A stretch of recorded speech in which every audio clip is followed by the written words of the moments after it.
రాష్ట్ర హోంశాఖ మంత్రిగా వంగలపూడి అనిత 2 సంవత్సరాలు పూర్తి చేసుకున్నారు. టీడీపీ పాలనలో 1983 నుంచి ఇప్పటి వరకు చూసుకుంటే తొలిసారి హోంశాఖను మహిళకు కేటాయించారు. మరీ ముఖ్యంగా ఎస్సీ సామాజిక వర్గానికి చెందిన నాయకురాలికి అప్పగించారు. ఇది పార్టీ ఇచ్చిన గొప్ప అవకాశమేనని చెప్పాలి. ఉన్నత విద్యావంతురాలు, మాజీ టీచర్ కావడంతోనే అన్ని విధాల అనిత ఎంపిక అనేది సరైనదని చెప్పాలి. మరి ఈ 2 ఏళ్లలో అనిత ఏమైనా న్యాయం చేశారా అన్నది ప్రశ్న. హోంశాఖ అంటేనే ఏ రాష్ట్రంలో అయినా కత్తి మీద సామే అని చెప్పాలి. ఏపీలో మరింత ఎక్కువగా ఉంది. వైసీపీ వర్సెస్ టీడీపీ ఆధిపత్య రాజకీయాలు కొనసాగుతున్న నేపథ్యంలో ఏపీలో హోంశాఖకు నిర్వహించడం అంటే అంత ఆషామాషీ కాదు.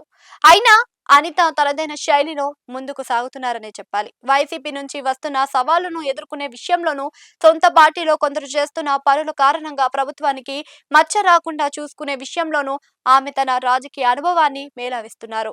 గతంగా వైసీపీ పాలనలో హోంశాఖ మంత్రులుగా పనిచేసిన సుచరిత పనితీరులోనూ పోల్చుకుంటే ప్రస్తుత మంత్రి అనిత పోలీస్ శాఖపై పట్టు పెంచుకున్నారు. నిరంతరం సమీక్షలు చేస్తున్నారు. శాంతి భద్రత విషయంలోనూ సూచనలు చేస్తున్నారు. ఎక్కడ సమస్య ఉంటే అక్కడకు నేరుగా వెళ్తున్నారు. తొలి ఏడాదే కర్నూలులో జరిగిన ఓ ఘటన విషయంలోనూ ఆమె స్పందించిన తీరులో నేరస్తులను పట్టుకోవడం సునాయాసంగా మారింది.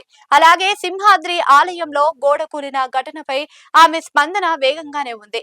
ఒకవైపు హోం మంత్రిగా ఉంటూనే మరోవైపు రాజకీయంగా కూడా అనిత ఆశించిన తీరులో అడుగులు వేస్తున్నారు. వైసీపీకి కౌంటర్లు ఇవ్వడంలో పార్టీ నాయకులను ఓవర్టేక్ చేస్తున్నారు. సమయానికి తగిన విధంగా స్పందిస్తున్నారు. దీంతో కేవలం తన శాఖకే ఆమె పరిమితం కాకుండా రాజకీయంగా కూడా ఆమె పదునైన మాట తీరును కొనసాగిస్తున్నారు. అయితే సాధారణంగా ఉండే చిన్నపాటి సమస్యలు మంత్రిని ఒక్కొక్కసారి ఉక్కిరిబిక్కిరి చేస్తూ ఉన్నాయి. గంజాయి నిర్మూలన చేస్తామని ప్రకటించినా ఇంకా పూర్తి స్థాయిలో కట్టడి చేయలేకపోతున్నారు. పోలీసుల అవినీతి అరికట్టలేకపోతున్నారన్న విమర్శలు ఉన్నాయి. క్షేత్రస్థాయిలో పోలీసింగ్ ను ప్రజలకు చేరువ చేస్తామని చెప్పినా ఈ విషయంలో చేతలు ముందుకు సాగడం లేదు. ఇప్పటికీ పోలీస్ స్టేషన్లు సాధారణ ప్రజలకు దూరంగానే ఉంటున్నాయి. ఈ విషయాలను వచ్చే 2 ఏళ్లలో ఆమె సరిచేసుకుంటే హోంశాఖపై అనిత తనదైన ముద్ర వేసుకోగలుగుతారు. అయితే స్త్రీ శక్తి వంటి యాప్లు తీసుకురావడం ద్వారా మహిళలకు అండగా నిలిచేందుకు కృషి చేస్తుండడం ప్రశంసించాల్సిన అంశంగా పరిశీలకులు చెబుతున్నారు.